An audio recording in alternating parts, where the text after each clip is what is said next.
देखिए, Covid virus से लड़ने के लिए मेन जो हमारी फोर्स है वो स्टेट लेवल और डिस्ट्रिक्ट लेवल पे है। जो केरला में सक्सेस, वायनाड में जो सक्सेस हुई है, वो बेसिकली जो डिस्ट्रिक्ट लेवल की मशीनरी है वो इफेक्टिव काम कर रही है। तो मेरा एक सजेशन है कि कोविड के खिलाफ जो लड़ाई हो वो टॉप डाउन ना हो, वो बॉटम अप हो। और प्राइम मिनिस्टर, जो स्टेट्स के चीफ मिनिस्टर्स हैं, जो डिस्ट्रिक्ट्स हैं, उनको एम्पावर करें। प्राइम मिनिस्टर का रोल आर्मी को एम्पावर करने का है, फोर्सेस को एम्पावर करने का है, स्टेट्स को पैसा पहुंचाने का है। जहां तक एमपी लाइट की बात है, ठीक है, वो मतलब मेजर बात नहीं है इस सिचुएशन में। इस सिचुएशन में मेजर बात यह है कि हम मिलकर एक साथ लड़ रहे हैं। हम जो हमारे जो एसेट्स हैं उनको यूटिलाइज कर रहे हैं। डिस्ट्रिक्ट, स्टेट्स, जो हमारे एडमिनिस्ट्रेशन है, उनको हम इफेक्टिवली यूटिलाइज कर रहे हैं। जो हमारी जनता है उसको हम एडिक्वेटली यूटिलाइज कर रहे हैं। तो उस पर हमारा फोकस होना चाहिए। टेस्टिंग पे मैंने कहा, देखिए अब जो हुआ हो गया उसको भूल जाइए, क्योंकि यहां पे अब हम ऐसी लेवल पे पहुंच गए कि ये अब इमरजेंसी सिचुएशन हो गई है। तो मुझे ये कहना कि भाई ये नहीं किया, वो नहीं किया, वो मैं नहीं करना चाहता हूं। जो किया किया, जो नहीं किया नहीं किया। अब आगे देखते हैं और मिलकर हिंदुस्तान यूनाइट होके इस चीज से लड़े, और इससे देश को भी फायदा होगा। मगर मेरा मेन सुझाव ब्लंट इंस्ट्रूमेंट्स ना यूज करें। न्यूआंस तरीके से स्ट्रेटेजिकली काम करें। आइडिया है कि भाई लॉकडाउन हो गया तो बात बन गई, नहीं। लॉकडाउन हुआ तो बात नहीं बनी है, बात पोस्टपोन हुई है। तो रिसोर्सेज को इफेक्टिवली यूटिलाइज कीजिए, रिसोर्सेज को स्टेट्स के हाथ में दीजिए। जीएसटी जो स्टेट्स को देना है वो दीजिए। चीफ मिनिस्टर्स और डिस्ट्रिक्ट्स से खुलकर कम्युनिकेशन कीजिए। उनकी जो डिमांड्स हैं उनको एक्शन कीजिए। तो ये डायरेक्शन की जरूरत है कि जिस प्रकार से पैसा पहुंचना चाहिए, जिस स्पीड से पहुंचना चाहिए, वो नहीं पहुंच रहा है। मैं आपको 2-3 उदाहरण देता हूं। कोरोना से लड़ने के लिए आपको 2-3 स्ट्रेटेजिक चीजें एकदम करनी पड़ेंगी। दो फ्लैंक्स पे एक्शन चल रहा है, एक हेल्थ केयर मेडिकल, दूसरा इकोनॉमिक। थोड़ी सी मैं इकोनॉमिक स्फीयर की बात करता हूं। फूड शॉर्टेज आएगी, आने वाली है। आपके पास गोदाम में फूड सप्लाई है, उसको आप दीजिए। एकदम आप गरीब लोगों को फूड सप्लाई देना शुरू कीजिए। बहुत सारे गरीब लोग हैं जिनके पास राशन कार्ड नहीं है, उनको भी इंक्लूड कीजिए। तो फूड का एक सेफ्टी नेट तैयार कीजिए। न्याय योजना, डायरेक्ट पैसा 20% सबसे गरीब लोगों के बैंक अकाउंट में डालिए। प्रीएम्प्टिवली कीजिए, क्योंकि ये जो हमारी सबसे गरीब लोग हैं, जो वीकर सेक्शंस हैं, जो मैन्युअल लेबरर्स हैं, इनको प्रॉब्लम आ गई है और आएगी। तो प्रीएम्प्टिवली फूड नेट बनाइए। मिनिमम न्याय योजना नाम मत यूज कीजिए, कोई और नाम दे दीजिए, बट मिनिमम फाइनेंशियल नेट तैयार कीजिए। बेरोजगारी आने वाली है, शुरू हो गई है, और जबरदस्त तरीके से लोग बेरोजगार होंगे। ठीक है, सेंट्रल जो रोजगार देते हैं कौन है? SME, small and medium industry. उनके लिए आप एक डिफेंसिव पैकेज तैयार कीजिए, उनको प्रोटेक्ट करने का एक पैकेज तैयार कीजिए। हमारी ऐसी कंपनीज हैं जो कनेक्टेड कंपनीज हैं, स्ट्रेटेजिक कंपनीज हैं, बड़ी कंपनीज हो सकती हैं, उनके लिए आप प्रोटेक्शन तैयार कीजिए। तो ये हुई इकोनॉमिक साइड पे। अब डिजीज साइड पे आप लॉकडाउन के बाद आपकी एग्जिट स्ट्रैटेजी क्या होगी, आपकी टेस्टिंग स्ट्रैटेजी क्या होगी, आपकी मेडिकल स्ट्रैटेजी क्या होगी, आप पीएचसीज को, हॉस्पिटल्स को रैंप अप कैसे करोगे, क्योंकि आपको वो लॉकडाउन खुलने से पहले करना पड़ेगा, क्योंकि लॉकडाउन के बाद डिजीज का अपटेक होगा, डिजीज बढ़ना शुरू हो जाएगी, तो आपको अग्रेसिवली उसको काउंटरैक्ट करना पड़ेगा। तो मैं कह रहा हूं कि ये डिलेड एक्शन नहीं होना चाहिए, ये इमीडिएट एक्शन होना चाहिए। मुझे काफी दुख हो रहा है कि आज तक जो फूड सप्लाई हमारा गोदाम में है वो लोगों के हाथ में नहीं पहुंचा है। मुझे थोड़ा डिस्कंफर्ट हो रहा है कि जो हमारी स्मॉल एंड मीडियम इंडस्ट्रीज हैं उनको आज मालूम हो जाना चाहिए कि उनके लिए क्या किया जा रहा है, क्योंकि ये अब नेशनल इशू है, सिक्योरिटी इशू है। देखिए, इसमें बाकी देश जो कर रहे हैं और हम जो कर रहे हैं, मुझे फ्रैंकली बाकी देशों के ऊपर वरी नहीं है। मैं जो हिंदुस्तान कर रहा हूं उसमें इंटरेस्टेड हूं, और मैंने कहा कि काफी एरियाज हैं जिन पर हमें सोचना है, जहां हमें सवालों के जवाब नहीं मिले हैं। एक बहुत बड़ा एरिया टेस्टिंग, दूसरा एरिया जो हमारे ऊपर फाइनेंशियल इंपैक्ट आने वाला है उसके बारे में हम क्या कर रहे हैं, तीसरा एरिया जो फूड शॉर्टेज आने वाली है उस पर हमारी स्ट्रेटेजी क्या है, चौथा हमारा जो स्मॉल एंड मीडियम बिजनेसेस जो हैं, जो हमारे 40% रोजगार देते हैं देश में, उनके लिए हमारा प्रोटेक्शन प्लान क्या है। मुझे नहीं लगता कि बाकी देश हिंदुस्तान जितने कॉम्प्लिकेटेड हैं, हिंदुस्तान जितने बड़े हैं, तो हमें इन चीजों को प्रोएक्टिवली अपफ्रंट सोचना पड़ेगा और एक्शन करना पड़ेगा। ये तो ये अगर देखिए, ये जो लड़ाई है ये अभी शुरू हुई है, इसमें आज विक्ट्री डिक्लेयर करना बहुत गलत काम होगा, क्योंकि ये लंबी लड़ाई है और इस लड़ाई को सिस्टमैटिकली आस्ते आस्ते लड़ना पड़ेगा। देखिए,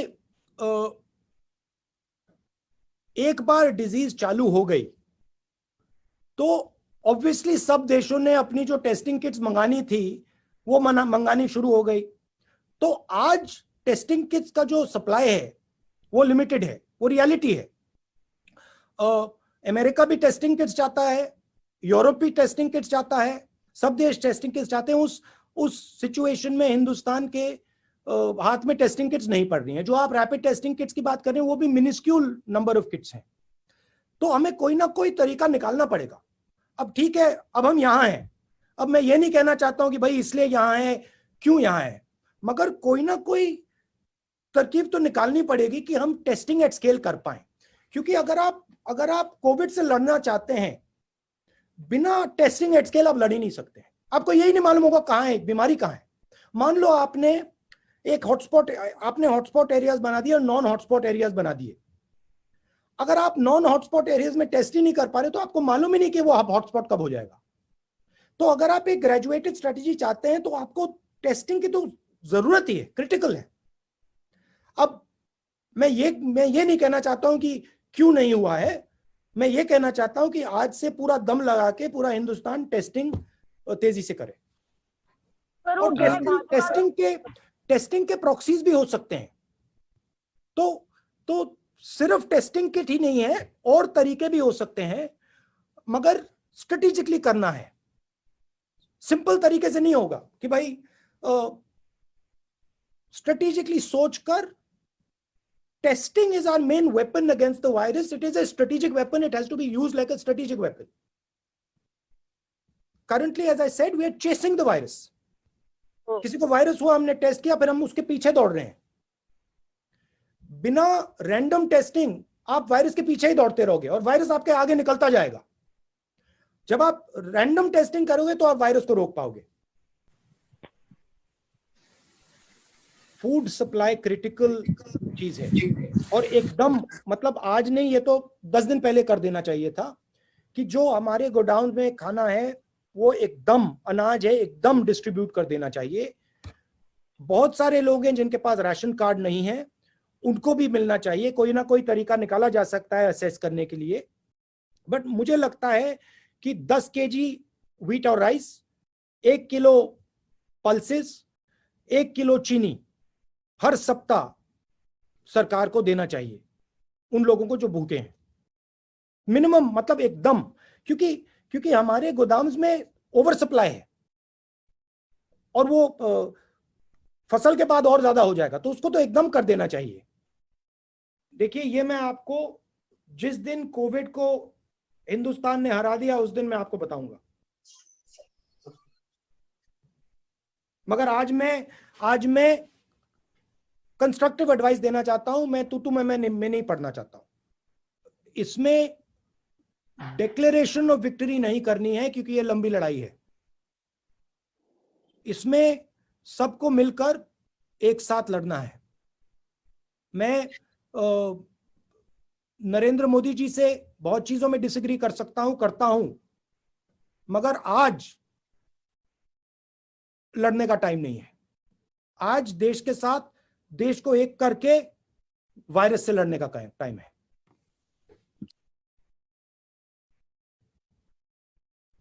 और अगर हमने, देखिए ये सब नेगेटिव भी नहीं है, किसी को डरने की जरूरत नहीं है, क्योंकि अगर हमने एक साथ ये काम कर दिया तो हिंदुस्तान दूसरी जगह पहुंच जाएगा, बहुत पॉजिटिव रिजल्ट आएगा, बहुत फायदा मिलेगा। ये एक प्रकार से हमारे देश के लिए टेस्ट है और हमें ये इस टेस्ट को एम्ब्रेस करना चाहिए। डरने की कोई जरूरत नहीं। ये इसको बहुत आसानी से हिंदुस्तान हरा देगा अगर हिंदुस्तान एक साथ खड़ा होगा। अगर हिंदुस्तान बढ़ जाएगा, अगर एक दूसरे से हम लड़ना शुरू कर देंगे, हार जाएंगे।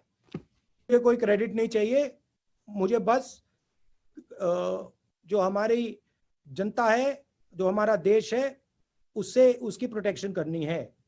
मुझे कोई क्रेडिट लेने की कोई जरूरत नहीं है, कोई फर्क नहीं पड़ता। क्रेडिट जो भी लेना चाहे ले ले। इसको आप दो पार्ट्स में डिवाइड कर दीजिए, इकोनॉमिक और हेल्थ। हेल्थ की साइड पे आपने पॉज बटन दबाया है।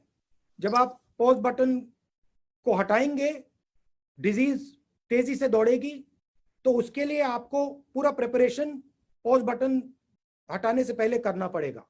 हॉस्पिटल्स, स्टेट्स को पैसा, हेल्थ केयर, टेस्टिंग, पूरा आपका सिस्टम 20 तारीख तक टिप टॉप शेप में रेडी टू गो होना चाहिए, पहली बात।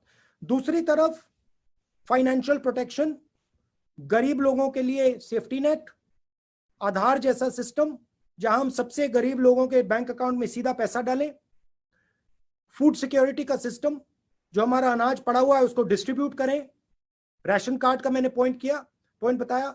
स्मॉल मीडियम इंडस्ट्रीज को, उनसे बात कीजिए और जल्दी से जल्दी उनके लिए एक फाइनेंशियल पैकेज या स्ट्रेटजी तैयार कीजिए। और जो हमारी स्ट्रेटेजिक कंपनीज हैं उनको भी कोई ना कोई आपको प्रोटेक्शन देना पड़ेगा। सर, वेरी वेरी एक और बात है, इसमें एक और बात है, माइंडसेट।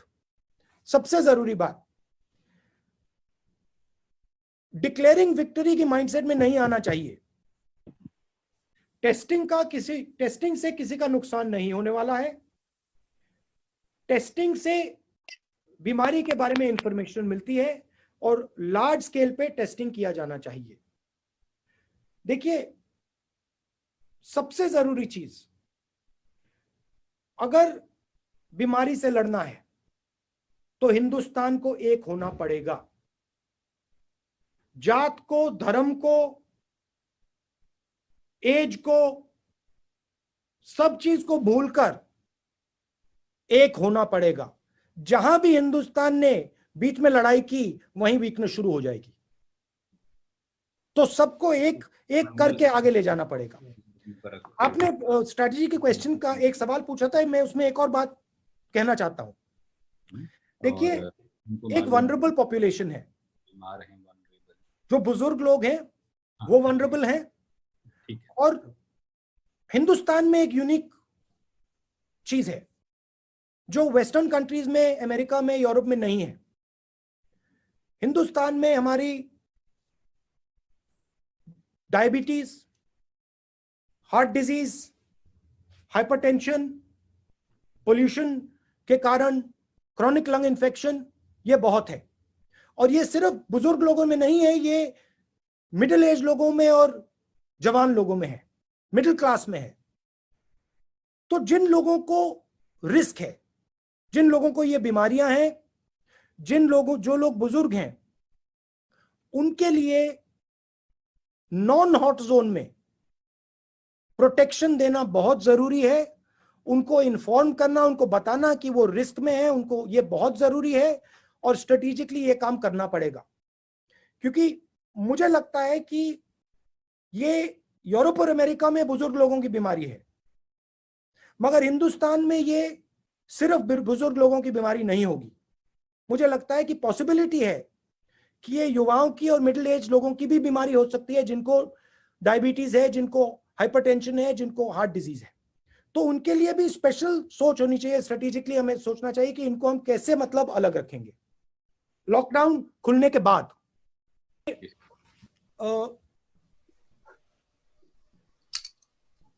बहुत सारे लोग घरों में बंद हैं, डर लग रहा है, बेरोजगारी की बात हो रही है, लोग बेरोजगार हो रहे हैं, बहुत लोगों को डर लग रहा है कि भोजन नहीं मिलेगा। और मैं आप सबसे कहना चाहता हूं कि डरने की कोई जरूरत नहीं है। हिंदुस्तान इस वायरस को बहुत आसानी से हरा देगा, मगर हिंदुस्तान को मिलकर काम करना पड़ेगा, एक होकर काम करना पड़ेगा। वायरस हमें यही मैसेज दे रहा है, सब देशों को यह मैसेज दे रहा है, अगर हम बट गए वायरस जीत जाएगा, अगर हम एक हो गए वायरस को हम हरा देंगे। तो डरने की कोई जरूरत नहीं है, कॉन्फिडेंस से हिंदुस्तान इस वायरस को हराएगा। कांग्रेस पार्टी और मैं कंस्ट्रक्टिव सपोर्ट देना चाहते हैं, चाहे सरकार माने या ना माने, हम अपने सुझाव देना चाहते हैं। जो सुझाव हमारे सरकार लेना चाहे वो ले ले, जो ना लेना चाहे ना ले, मगर हमारा काम पॉजिटिव सजेशंस देने का है। और वायरस को हराने के बाद हिंदुस्तान एक नई जगह पे पहुंच सकता है, बहुत तेजी से हम आगे बढ़ सकते हैं, मगर हमें बिना डरे कॉन्फिडेंस से काम लेना पड़ेगा। आप सबका बहुत बहुत धन्यवाद।